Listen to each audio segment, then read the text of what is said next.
Live. So I had to take the road. I had to do the thumbnail real quick. So that's why I look crazy real quick. I love YouTube. Okay, great. So hello, YouTube. Hello, Instagram. Hello, Facebook. We're good to go. So I wanted to cover this topic going into this week because if you follow me or are a part of my online tribe, if you're an official boss builder, then we are spending the month of May on ideas. And so the first week I did a live. And it was just on how to filter your ideas, basically, because a lot of people come to me and say, hey, I have all these ideas. Where do I start? And to me, it's a great thing because it shows that you're thinking, but it's also can be a bad thing because being consumed with a ton of ideas prevents you from really focusing on what matters. So we're going to quickly talk about this topic about the 7 streams of income because this goes along with what we're on this month as far as being a boss builder. What's your ideas? Because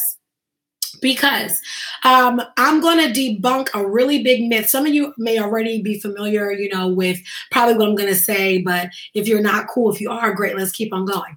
So the 7 streams of income is a common saying, a very common saying. People say it all the time, oh, work on having my 7 streams of income. And so there's a rule that has gone out that every rich, wealthy person has at least 7 streams of income. That's like the average number. They have about 7 streams of income. The hilarious part is that people who do not have money and do not have wealth don't understand the thinking behind how they obtain 7 streams. Okay.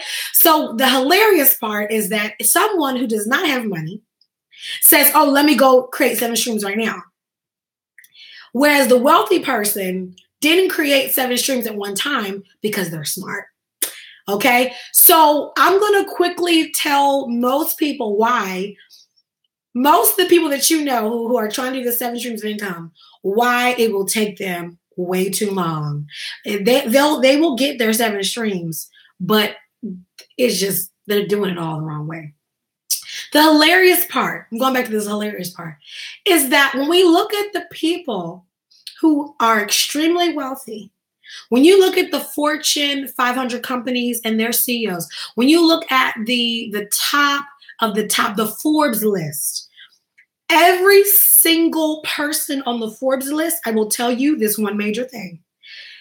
Their money came from a particular singular source. From that one source came the majority of their wealth. You will never hear. You can name for me an entertainer. You can give me a person that you look up to highly, okay? And then tell me, did they make it by doing 7 things? Or did they make it doing one thing really, really well? And then they branched off because they had the money, the resources, and the time.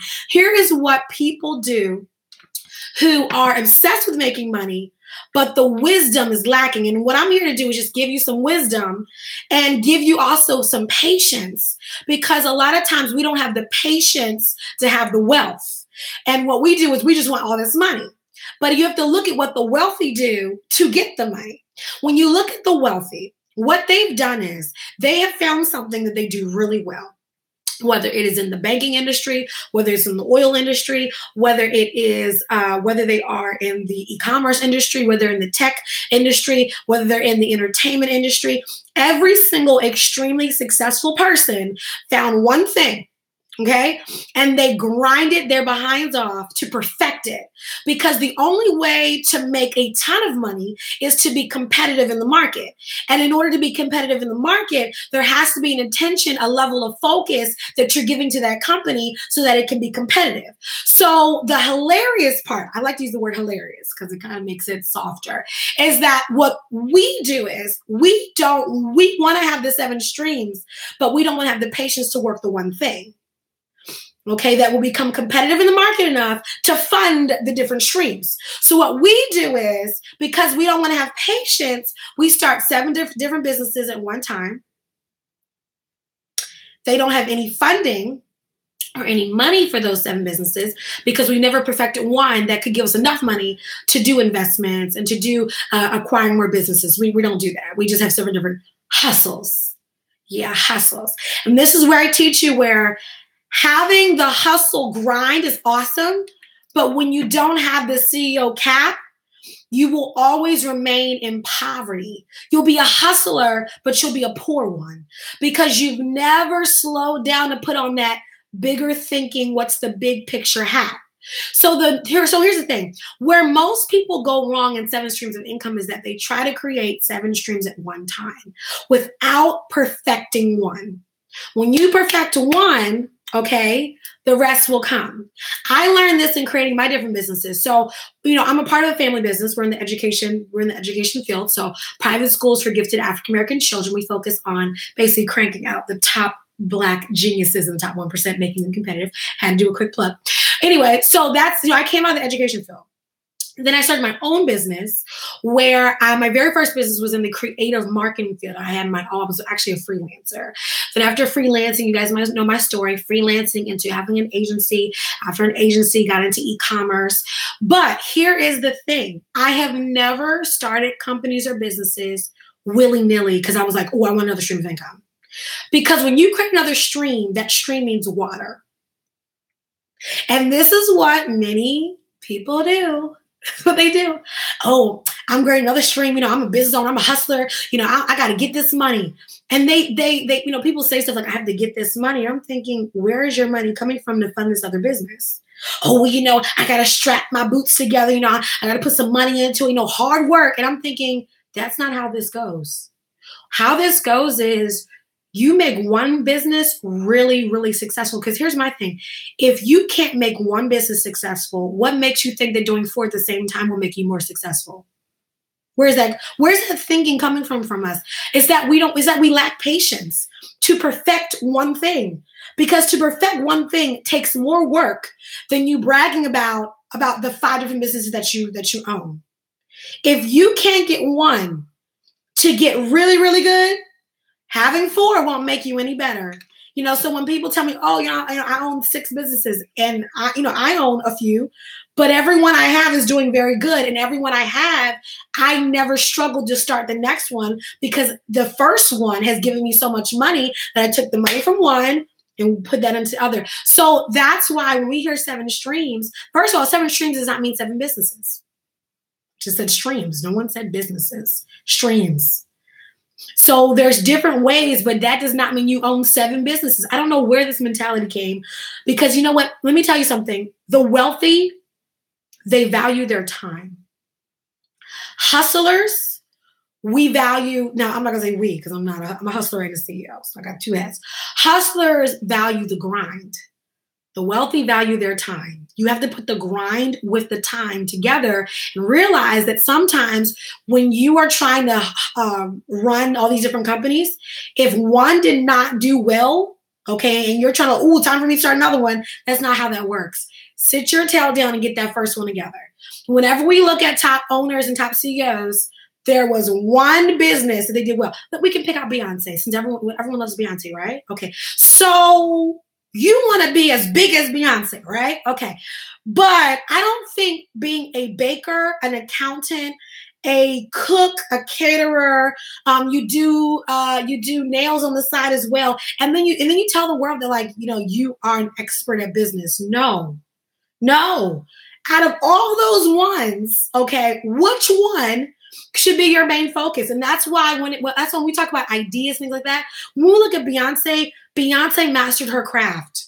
That's why she gets paid so well. That's why she has the money to start these different foundations and do these different things. It was because she sat down, got up, because, she doesn't sit down for too long, and she perfected her craft to where now her name carries weight. But when you are not an expert at anything, you're just I do this and I do that, you won't be known for anything.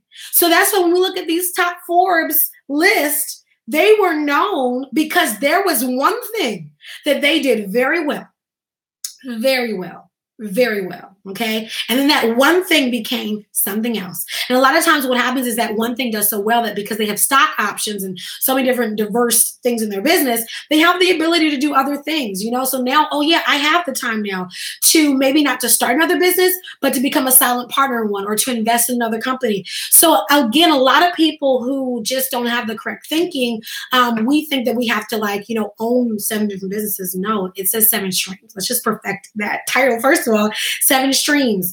You don't have to own, you don't have to own them. You know, you can own, but that doesn't mean you have to be the operator. I have many friends who are silent partners, who are investors in companies. So they don't necessarily run the company, but they have a percentage in ownership. So that's a way that they are, again, furthering their investment. So do they have to have, again, do they have to be operating? No.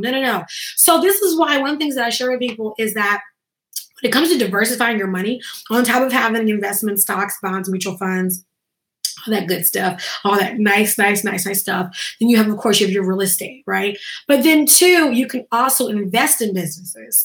And so I know a lot of us are, we want to feel the grind, but life is not about you grinding your whole life. It's also about you being smart about your moves.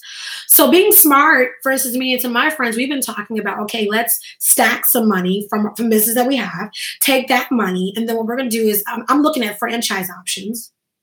Personally, I'm also looking at being an investor in some tech companies. And so those are the options that I'm looking at. But guess what? I'm not going to be on the ground doing those things. No, I'm going to invest my money into those things. And those things will bring back returns. But again, that's why we have to really rethink the 7 streams of income. That does not mean 7 different jobs. And again, if you are someone who brags about being the painter, chef, caterer, nail tech, that's nothing to brag about. And I'm not here to crash your dreams, but you'll never get rich doing 7 different things and they're all bottom level projects. Okay. I look, if I offend you, I'm glad, because no one's, you know what? Your friends are probably telling you, girl, I wish I had the hustle like you, but here's something I can probably promise of you. You're probably really tired all the time. You're probably exhausted like crazy. You're exhausted. And for all these different side hustles, it's hard for you to pull money to invest in each one because they're all babies. Let me tell you something about businesses. When you have the mentality, this is the poverty mentality that so many people have. This is why I teach it, so that it can be broken. Poverty, this is what poverty thinks. Poverty never thinks about, this is the poverty mindset. That's not necessarily poverty, okay? But the poverty mindset, because poverty is not just about money. It's about just thinking of lack, period. When you're lack focused, you never think about the bigger picture. You only focus on lack. And lack produces desperation. And when you're desperate, a lot of times you don't make smart decisions because sometimes, you just don't have the outlook on life that maybe other people do. So I want to give you some outlooks on life real quick, okay? When you think of businesses like babies, okay, think of this. It's easier to have one child, one baby, one infant, and take care of it and nurture it, and just really take care of it, really grow it, really focus on its nurturing growth, than to brag about having 7 babies and talking about, oh, well, look at me, I have 7 kids. Well, at the end of the day, it's not about what you have. It's about what are you doing with what you have. So yeah, it's better for me. Because here's the other thing too. Every child costs. When you bring a child into the world, that is diapers, that is baby wipes. Those are all the things you can think. Those are just 2 things. There are education, clothes. There's so many things, insurance. There's so many things to take care of a child, right? So I want you to really think about this, okay? Why is it that we brag about, okay, having all these things when you're not taking care of your first child?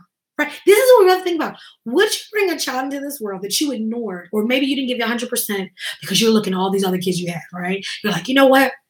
I'm out here. I'm going to have all these kids. I'm taking care of all these kids. Well, it's not really about all the kids you got. Remember, it's really about taking care of that first one. Okay, then guess what? Okay, great. This first one is mature, off to a good start. Okay, it's time to have another one, right? But if the first child is malnourished, not healthy, what does that say about the parent? And I'm just giving this, I'm trying to give you an analogy to really understand. And so businesses are like babies. And sometimes we don't realize that the energy that we're giving, this is not just about, oh, it's a business, it's whatever. No, you're giving your time, your energy, oh my goodness, your money. So what for me, I really value my time. So like for me to just brag about, oh yeah, I got another business. No, I'm not bragging about having multiple businesses. If I'm neglecting the first one, I'm neglecting the second one. This is why I tell people, you have all these ideas. I'm the person that cuts streams down. I know it sounds unfortunate, but I am quick. My coaching clients will tell you, I'll say all those suck. That first one will work though, right? And the reason why is because minimalism is the name of the game in business.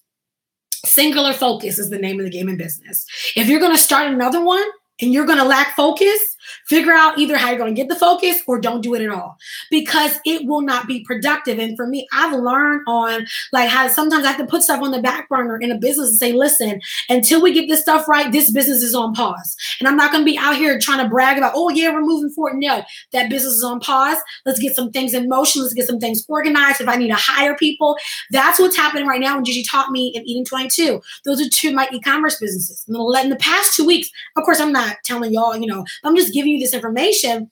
I haven't talked about it, but in the past 2 weeks, we've slowed down pretty much everything. You haven't seen emails, you haven't seen anything. And the reason why is because we saw a lot of our competition started following us, like other small accounts. And I started seeing some stuff happen. I was like, I want to become more competitive.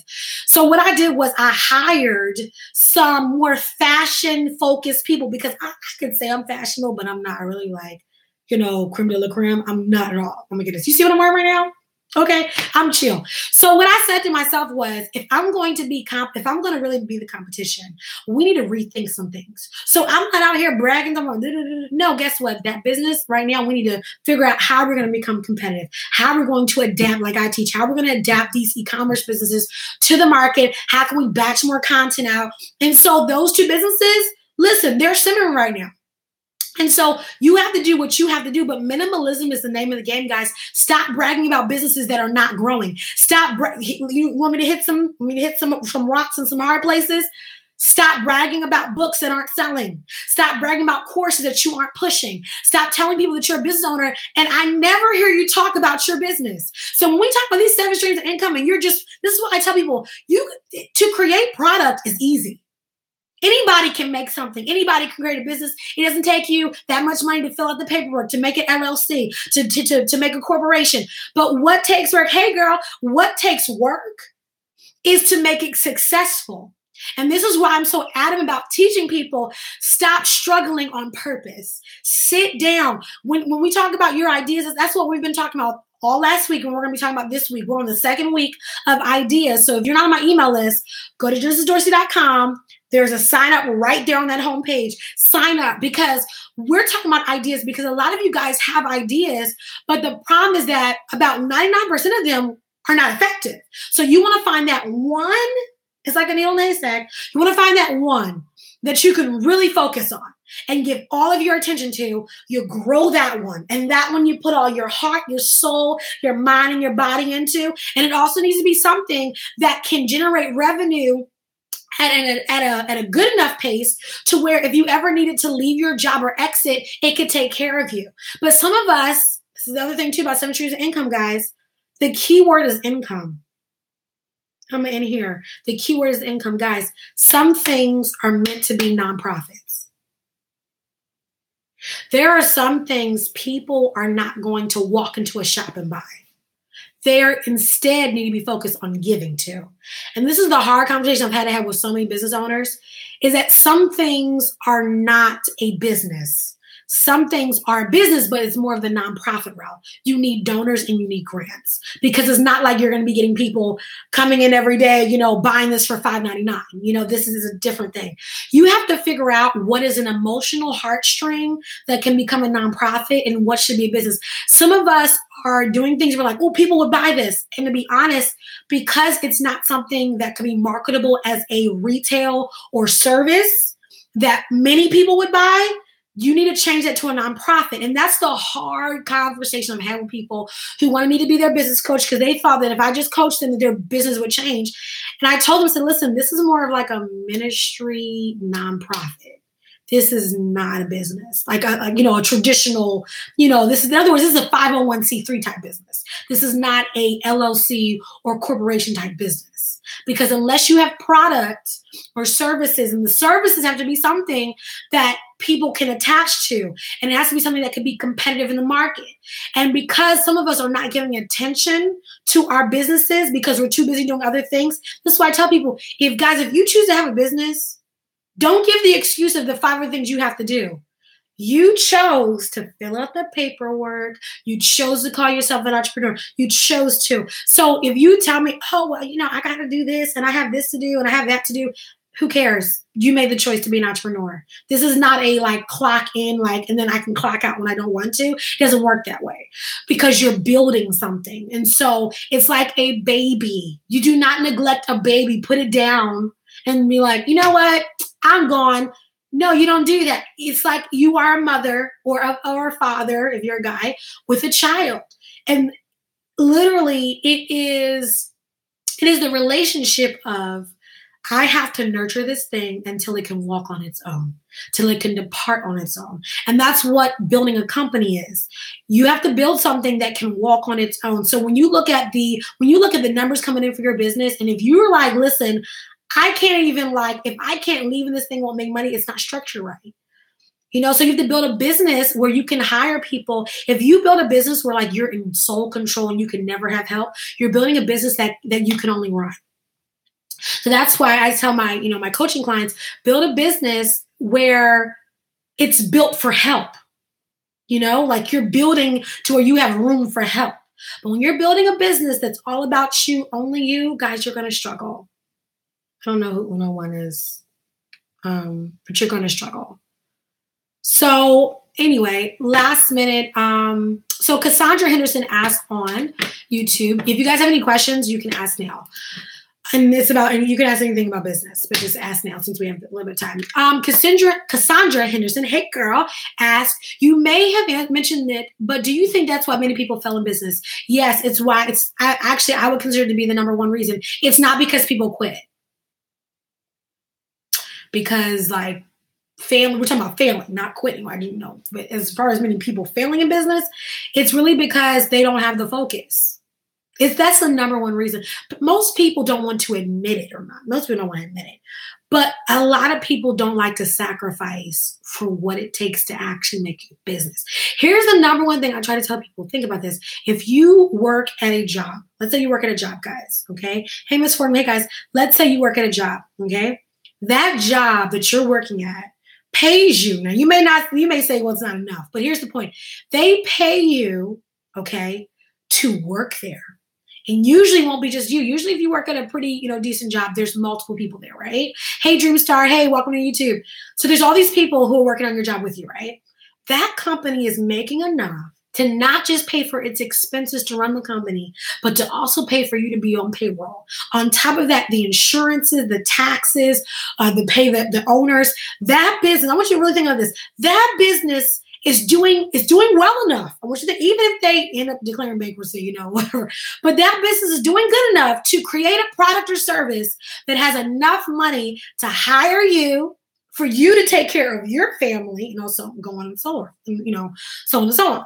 So when we start businesses, this is the issue with so many small businesses. We don't think big enough, and we really underestimate the energy it takes because we didn't really think about how it was on our job. That was once a business, that was once an idea or dream that someone had, and it created a business. It created a business that could sustain you. So then you walk away and say, well, I'm going to start my own company.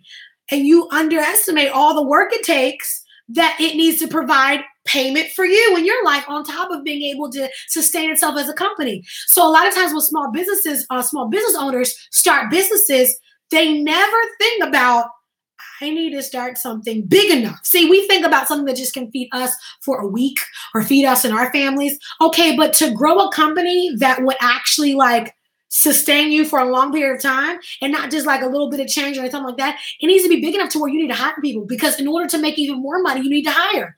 But your business needs to have enough in the bank, enough cash flow to where that could happen. But the problem is that a lot of times our ideas are only small enough to feed us.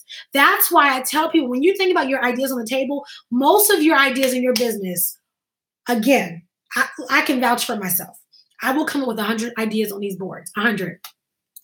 And then I think about which ones are really competitive, which ones would really do well. And then I go through a list of other questions. And when I get done, usually there's only about 2 left. And then I have to think about, is this worth the time? Because I already own. So like for me, I'm done with businesses. I have mine. If anything, I will close some down, but I'm done with opening businesses. I am done. Done. I have one last project. All of the other things are coming out of the businesses I already have. And I'm working smarter, not harder. And I'm not here to brag about how many businesses I have. But I do believe my track record does speak for itself on success from one to the other. And again, I've never had to struggle to start a second or third business because all that money came from my business that were good. So it was easy for me to take a 10, 20, 30 grand out because that one business, that agency business is doing well and still doing well. That's why I tell people, don't start businesses out of your emotions, things that you think will work. No, the first business I ever started was a business. It was not my number one passion. You know, it wasn't my number one passion, but I knew it would make me money. So now I have money to do what I really want to do. So see, I took that money from the agency and put it into my personal brand. My personal brand is when I can talk on YouTube and talk to you guys and talk about it. I can get in my car and spend time with my coaching clients. That has been a dream of mine, to like coach and talk to people about business. But I couldn't do that until my agency was making money to afford me the time to have a personal brand, because to run a personal brand takes money. You have to have time. You have to pay for things. Okay. So that's why I tell people, you know, you really have to think about this. So Dreamstar says, I'm gonna answer your second to last and then go to the first one. So are you more investing now? I'm not. I'm still running my businesses. However, in the next couple of years, I will be stepping down from a majority of my businesses to basically go back into the school. So I'm having fun. And then I most likely will keep my personal brand.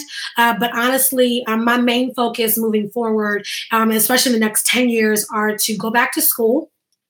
Because I'll be in probably about a decade or decade and a half, I'll be taking a executive position, supporting my family and their business. And so as my parents get older, I have to start like thinking like about legacy. And I think it's something too that I wish, if they're like, one day I'm gonna do something for kids of entrepreneurs, because I know that not everyone is like built out to like take over their family business. But I do believe that somebody, when you run a family business, somebody out of that family needs to help and continue the legacy over somebody. And so there's a sacrifice that you have to make. And it is something that I've prayed about, but it was confirmed through my mentor and other people. But you know, that's the ultimate sacrifice, and I'm excited to do it, but that will be my main focus. Right now, I'm just focusing on diversifying the money that I am making, so that while I am at the school, it's going to be stretching. Okay. But family legacy is honestly the most important thing to me, like over all the businesses that I have. Family, guys, is everything. And family wealth is everything. If it doesn't matter how much money you make, if that money can't be passed down to the next generation, you're doing some things very wrong. It's all about creating generational legacy.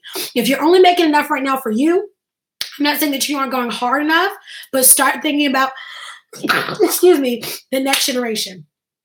And I'm so passionate about that. I can like yell that right now, but I don't have a voice. But family over everything. Create family over everything. Create businesses you can pass on to your kids. Create real estate that you can pass on your assets. Well, that is what the Black community is missing over everything. Like, I'm fortunate, but that's because my parents, they used their wisdom so that I would never lack for a job. Like the way my life is set up right now, but it's only because somebody, my father and my mother, said we're not going to do things like everybody else. And so that provided, literally my life is set up. And I don't say that to brag. I say that to show you guys that this is a choice. Like when you start a business, guys, hire your kids. You know, make enough money to hire your kids. I've never been without a job. Never, because my parents owned a business. And people, people may hate on you, people may not like you, but listen, at the end of the day, when you leave and die, you go away from this earth. You do not want your kids struggling and going back to the same lifestyle that you have had. My parents worked their tails off, put coins in water jars. I watched them to give me the life that I have now, that I did not start then at the bottom. I started here. And that's where, I'm not trying to be like racial or anything, but that's where I'm not going to come from a racial, let me come from more of like a social economic level. No matter your race, even though race can play a part, most people who are coming from a lower totem pole in society, period, the number one thing that we do not do is we don't own anything. And when we don't own anything, we can't pass down anything. When you can't pass down anything, can't really do anything. There's nothing for you to control. So, okay, answering questions. I have to speak at 8. So answering other questions. What kind of agency do I own? I own a digital e-commerce agency. It's called Glamprint Go. And it used to be Gigi Creates. That was when I was freelancing. That was the cutest name, but corporations wouldn't work with me. So then I changed it to Genesis Digital Agency. Then I changed it to Glamprint Go because now we focus on dropshipping solutions as well as e-commerce web design. So we are an agency that basically provides expertise for those of you who are looking to launch your own e-commerce businesses, dropshipping businesses, or just a regular business, but you're looking for websites that are built to help you run your business better. That's what we're really good at. And that's really because of the owner, which is me. Because I've worked with so many different clients, when they tell me like, okay, I need a website and I need to do this, and this is my end goal, then I can tell them, okay, this is what you need, these tools, you need those tools. And then what we do is we make your website more of a funnel for all the leads that you collect. Oh my goodness. And I've worked with different types. So, a hairstylist is different than a homeowner, not a homeowner, but a real estate agent. That's different from a coach or life coach. So basically I just figure out, I talk with my clients, figure out what their needs are, and build a website that works for them. Because a lot of people have websites that are just websites. And that's because a lot of times you work with people who they just know how to build it, but they don't know how to build it to work for you. So that's what I do. Okay, Dreamstar. Yes, so let me go back to your question about hair extensions. Is hair extensions a smart move? I can't answer that question for you. Here's the reason why. Hair extensions are a smart move depending upon who you are and what you do and how you do it. There are people I know who started hair businesses, they're tanking. Because you have to be competitive. I believe that you need to study the market. You need to kind of see what the trends are right now, depending upon your target audience. If you're trying to hit the, hair extension business for millennials, young people, stuff like that, it's an industry that's growing, but then it depends upon who you're targeting, because also the natural hair for African, I don't know what your race is, but depending upon it, there are a lot of things that are happening right now in the industry. There are a lot of changes. So the number one thing I would have you do is I would look online and I would really see what are people attracted to, where's the industry going. YouTube is a great place. When you look at influencers, seeing what kind of products they're promoting and what they're doing, I believe that the hair industry, the hair extension business will never die. But what you do in the industry has to adapt so that you're making next level moves. So I think you need to look at who's successful. It's getting darker outside. You need to look at who's successful right now in the market and look at what they're doing. Because you need money going into the hair extension business because it's so saturated. You have to start above the crowd. And most people who are all around each other, they've all done the same stuff, right? Like, they get an Instagram account, they start following people, they post cute girls, with their hair, it's like everyone does the same stuff.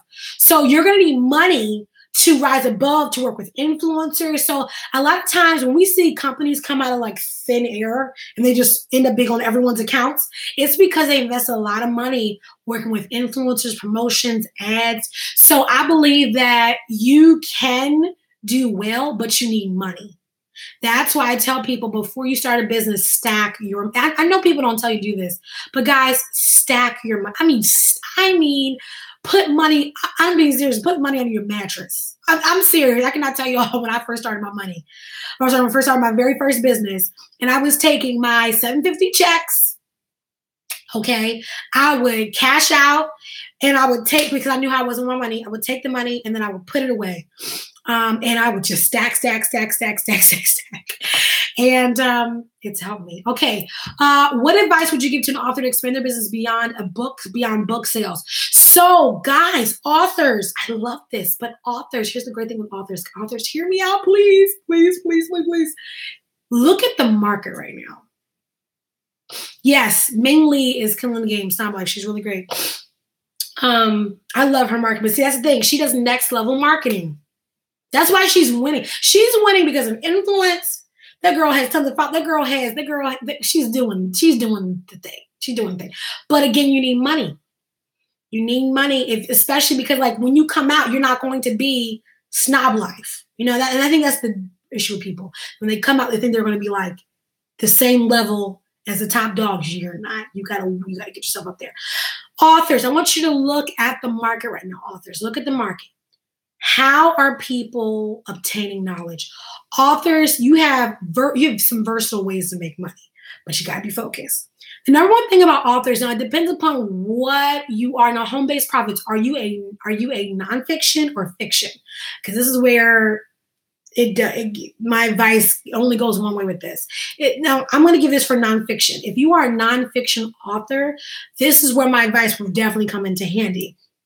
And that is that most times nonfiction-based authors, you're coming from a area of expertise, right? So you want to brand yourself as more than the author. I think back in the day when books were everything to people, being an author was like it, like, whoa. But now that we live in a self-publishing world where like people were popping out books like, I was going to say babies, but I guess you could say that. People are popping up books like babies every number. It's usually now, it's not even every 9 months. People pop up books every week. So because people are popping up books every week and you may be putting out quality content, you have to bring yourself as an expert. And you have to build up content that your book includes. And here's the thing about authors. Don't make your book it.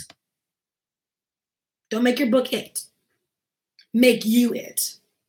When you make you it, whatever's connected to you will go. It will soar. But you've got to make you it. Back in the day, it worked. But now that there's such an oversaturation of books, you have to rise yourself above the noise. So again, this is why I tell people, people brag about having 50 books and they don't sell any. Why? Because no one knows them. So we have to build up a platform. This is where I talk about with boss builders. Okay? Quick plug. $15. Okay, guys, you guys already know. Come on, the sale ends today. I've been talking about this all day on Instagram and Facebook, and But in this book, we talk about how to build a platform. How do I establish my voice? It's all in here. We talk about this because as an author, you have to establish a voice that is of expertise. Then you build up other content, online courses, you build up all sorts of things. So you're not just an author, have online courses, have online workshops, do one-on-ones or group coaching. There's so many things that you can do to really expand your business beyond book sales, but that really only works for nonfiction, because when you're fiction, so it's a little different. I don't think J.K.R. Rowling, I don't think she could have really done that. But, with a nonfiction person, you can. So what I would suggest is build your own platform of knowledge. Expand it with other products or services, digital as well as service-based. And that's the reason why I tell people, again, when it comes to authoring books, you have to really look at the industry. You have to study. The industry is changing. We're coming into a voice generation. We really are. We're coming into a voice Alexa generation of people where people aren't even reading the newspaper. I mean, they're listening to the newspaper. So now we're seeing things like podcasts coming out. And again, I want to go back to this though. Remember I talked about minimalism though is going to be your power?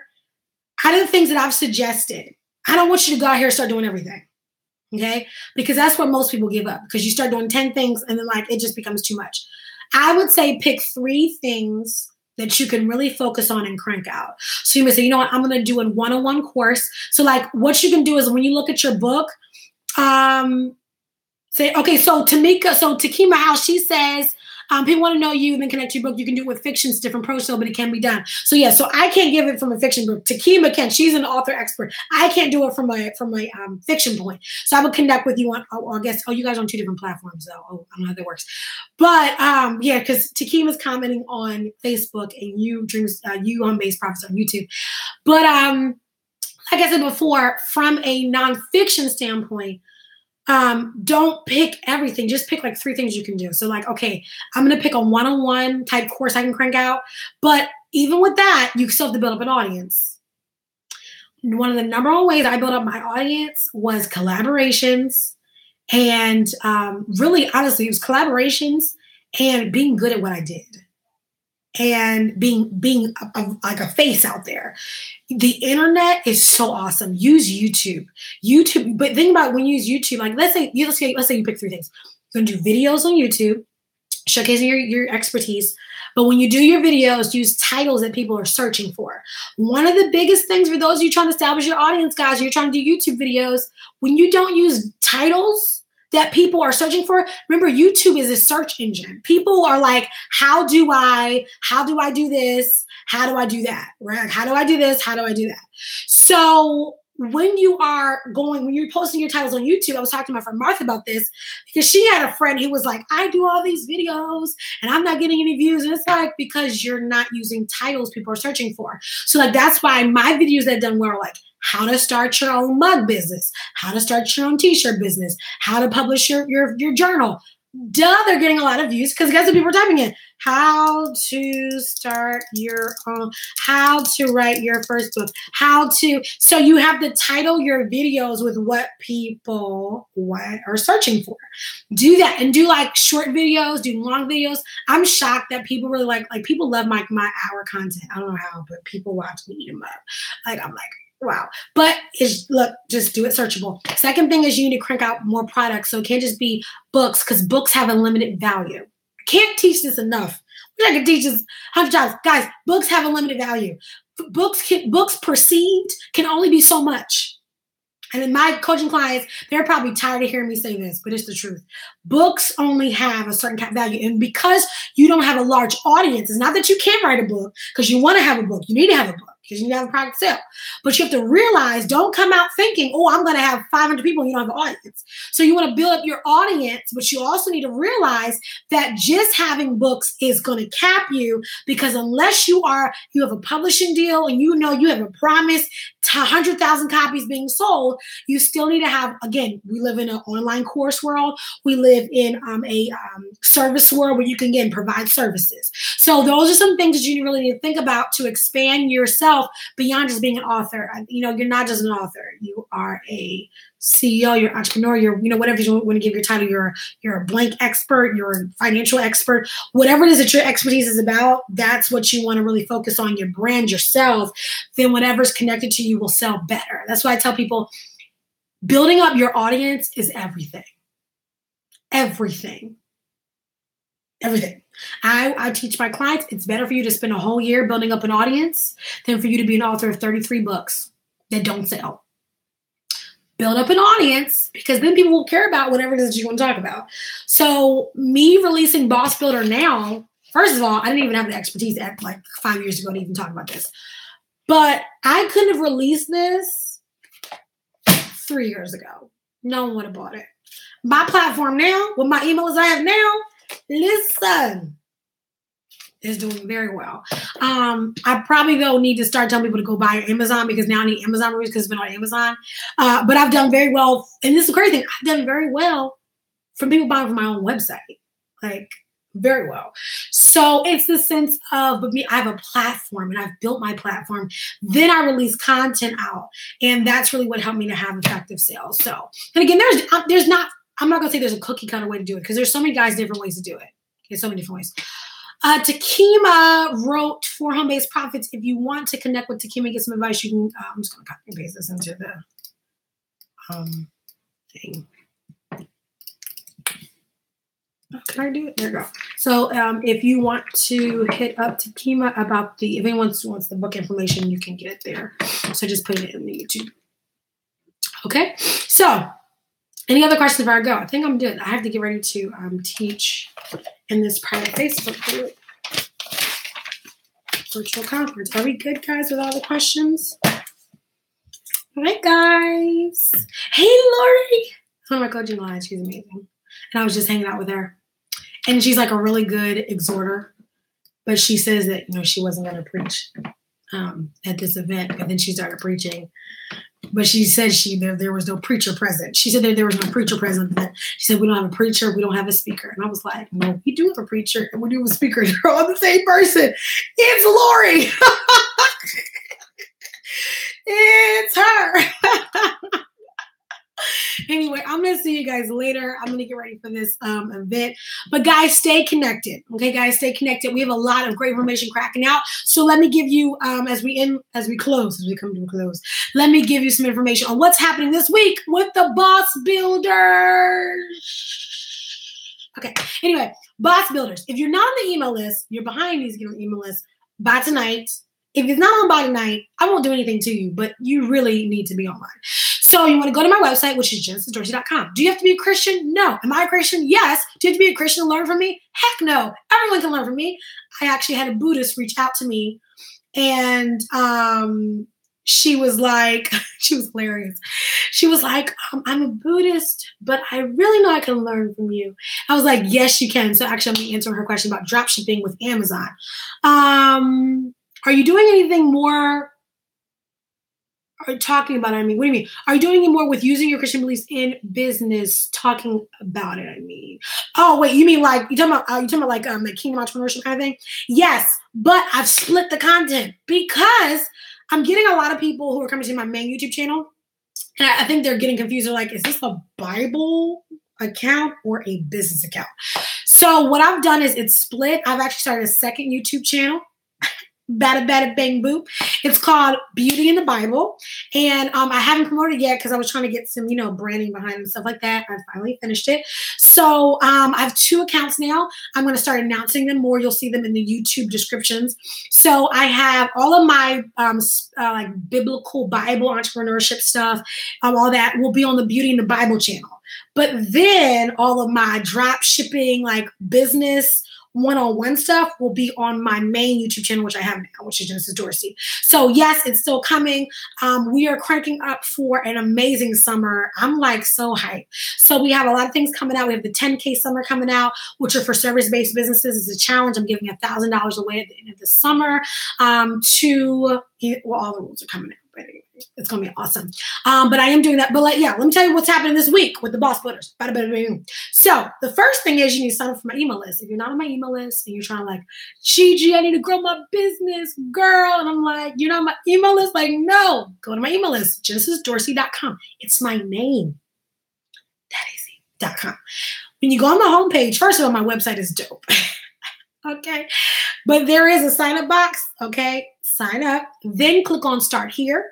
That gives you some cool stuff. You can also click on about. That's where you can read my beautiful story and read more about me. And, you can like, first of all, who is this chick? Who's this girl? And why does she have the expertise to give me any information?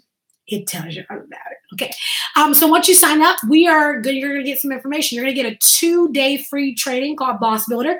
It is the training that came before this was put out into the market. And so once that happens, you will start to get weekly emails. An email's going out tomorrow. You get an email once a week minimum.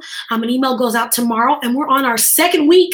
We're talking about ideas this month because a lot of you guys have ideas, whether it's to start a business, expand a business, start a ministry, expand a ministry, whatever it may be, but you have too many ideas. Like way too many.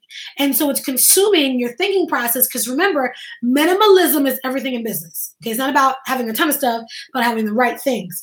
And I'm not saying that that's a cookie cutter method because, look at the Cheesecake Factory. Their menu is a ton of things.